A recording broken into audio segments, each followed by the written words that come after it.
Excuse me! Taxi! This is the 77 WABC minicast. Everybody, many people around the world are now talking about this case of Sheridan Gorman. This is in Chicago.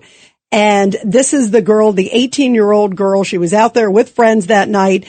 And a guy, an illegal immigrant with a criminal track record, shows up and shoots her in the back. And some of the rhetoric that has come from Democrats just a little bit ago, Mayor Brandon Johnson there in Chicago essentially said, you know what, I feel bad for her, but we have to respect all communities, as he's standing in front of a truck. What community might that be? Yeah, the murderers community. The Murderers League? Yeah, exactly. I mean, and Andy was standing in front of an abolish ICE truck. I mean, is he tone deaf or what? Well, joining us now is Garry McCarthy. He is the former police superintendent of Chicago. Garry, it's so great to have you back. What is going on that not only Brandon Johnson, the mayor of Chicago, but J.B. Pritzker, the governor of Illinois, they seem to be completely out of touch, and they seem to be more sympathetic to the illegal migrant than the victim here. Well, yeah, and you know what? You have to take that all the way down the food chain. Go to the assemblywoman who has a bill in the state Senate to eliminate facial recognition. Facial recognition is how the detectives, the great detectives of the Chicago Police Department, identified this individual. So, and then go down to the alderman who said that, she was in the wrong place at the wrong time. No, the gunman was in the wrong place. He was in the wrong country at the wrong time. Yeah, exactly. And just think about this. And I just said this, and I've been saying this for years. When my friends across the country ask me what's wrong with Chicago, I say very simply, Chicago politics. And that goes right up to the state level with people like J.B. Pritzker. You take all these advances in policing that we've made over the last, actually 45 years that I've been a police officer, and you look at them and you say, wow, this is unbelievable. So we can develop databases that identify gang members so that when one gang member gets shot, we know who they're in conflict with, and we can go investigate it and prevent the next shooting. They eliminated the gang database. Take ShotSpotter, technology that identifies gunshots being fired. They eliminated ShotSpotter. They eliminated foot pursuits for police officers without supervision approval.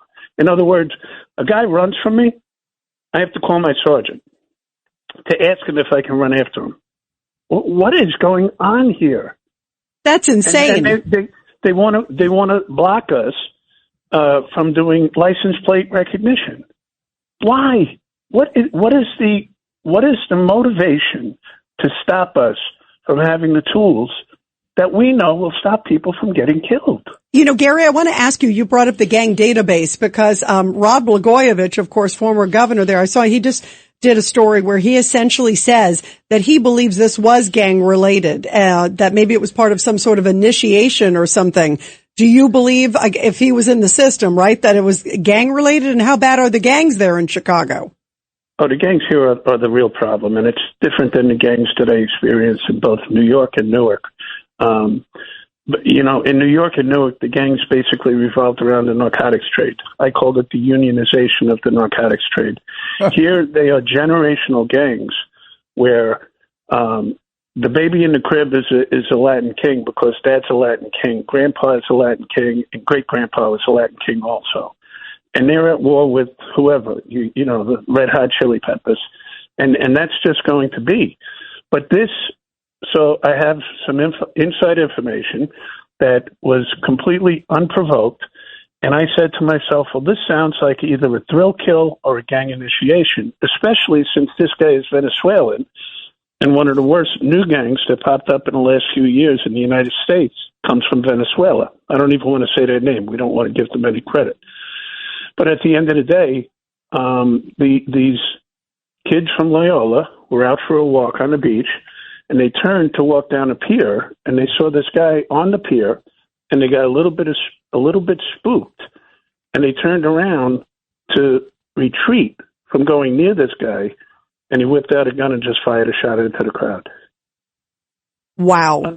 Unbelievable. By the way, did you see this? The Loyola Student Newspaper issued an apology. It's Loyola University. They called him an illegal migrant. That was a no-go. That was not politically correct. Yeah, and then they said, we have to be appreciative of all communities. Can you believe that?